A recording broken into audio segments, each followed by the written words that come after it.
The program brings a completely unfamiliar couple to remote areas around the world without providing food or water or even clothes, so they can survive on their own for 21 days. If they successfully overcome the challenge, there will be a reward of USD 100,000. Would you dare to try? In the Pantano swamp of Colombia, this is an uninhabited area with dense vegetation, muddy ground full of thorny trees and grass as tall as a person. Due to the rainy season, unbearable high temperatures combined with frequent heavy rain, making this area constantly wet. The harsh environment is a paradise for blood-sucking insects carrying various viruses that transmit different diseases. The danger doesn't stop there. The crisscrossing rivers are home to crocodiles and freshwater fish with sharp spines that can easily pierce through a person. In the dark, dense jungle lives the jaguar with a running speed of 50 kilometers per hour and agile hunting skills swift and precise. They are the top predators in the swamp ecosystem. The first participant is Stephen, 37 years old, from England. He joined the military at 56 and has served for 21 years undergoing rigorous training courses like surviving in the Arctic missions in deserts and oxygen-scarce areas. With physical strength and willpower that surpass all limits, he is confident in this challenge. He excels at building shelters and trapping animals, joining the program to test whether his skills can be maximized. The next participant is Sandy, a true survival expert. She loves outdoor activities and frequently visits dangerous areas around the world to explore and survive, because she believes only then can one truly experience nature's beauty. With years of survival experience, she has mastered all survival skills, but ordinary expeditions no longer satisfy her desire for a challenge. Joining the program is her way to push further.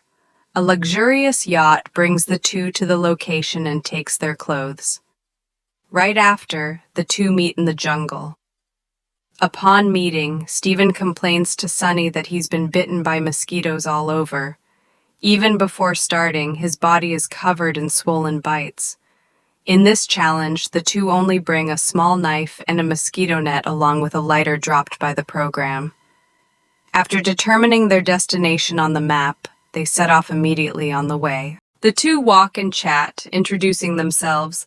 Sunny keeps asking about Stephen's military experiences until Stephen tells her to stop because it's military secrets. After more than 4 hours of wandering, they finally spot a body of water. Stephen points to a large tree in the distance and says he wants to camp there. Upon arrival, they find the spot quite suitable. Stephen quickly assigns tasks and starts setting up camp. His neat and logical organization impresses Sunny greatly. Both dive into the work with enthusiasm. While gathering materials, Stephen suddenly spots a small wild pig in the bushes, but it runs off before he can act. The two work until late afternoon. Sunny finally gathers enough materials to start a fire.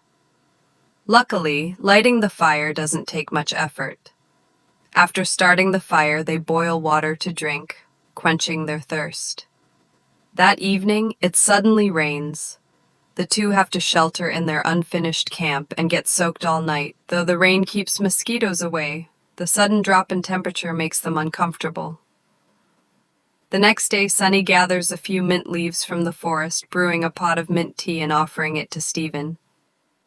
Sunny's thoughtful gesture touches the Englishman deeply. After that, they continue assigning tasks to build a shelter. Thanks to their smooth teamwork, they quickly complete it in about a day and a half, including a double bed, a roof, and 4 fire pits with rain covers. Day 3 of the Wilderness Survival Challenge. Stephen snores all night but claims he slept soundly, waking up full of energy and humming while heading out to find food. Boldly, he catches fish in a crocodile-infested puddle, both terrifying and thrilling. Meanwhile, Sandy reinforces the camp. Stephen labors for hours, and finally catches a fish as small as a finger, making him so excited he nearly jumps for joy. But what good is such a tiny fish? They roast it on leaves and share the meager meal. On day 4, Sunny finds various wild fruits fallen from trees into the water. Rich in vitamin C, often used by locals to make jam or wine. Both bring them back to share. Then Stephen dives into making a fish trap cage. It takes half a day to finish. He also picks more fruit, peels it, puts it in the cage, and lowers it into the water. That night, Sunny hears strange noises around the camp, like something emerging from the water. Stephen musters his courage to check, but finds nothing. Out of fear, he adds more wood to the fire and accidentally burns the rain cover over the fire pit. The flames flare up fiercely. Both struggle all night to put out the fire, finally managing to control it. On day 5, the two are still shaken from last night's fire, because if it had caused a forest fire, they'd surely be in big trouble. After cleaning up, they head to the river to check the fish trap, but catch nothing. Worse still, heavy rain pours down that afternoon, forcing them to sit in the camp waiting for it to stop. Day 6 of the Wilderness Survival Challenge. The rain that lasted all night still hasn't stopped. Both are drenched like drowned rats. The fire they just lit is extinguished by the rain. In the damp climate, relighting the fire becomes a luxury. Sunny plans to go out for food but discovers fresh jaguar tracks near the camp. She runs back in panic, even scarier. The jaguar that stalked them all night suddenly appears, growling threateningly, causing both to scream in terror. Luckily, the jaguar fears fire and quietly leaves. On day 7, still shaken, they discuss defenses, but aside from gathering more firewood to keep the fire going, there's no other solution. That night, neither dares to sleep.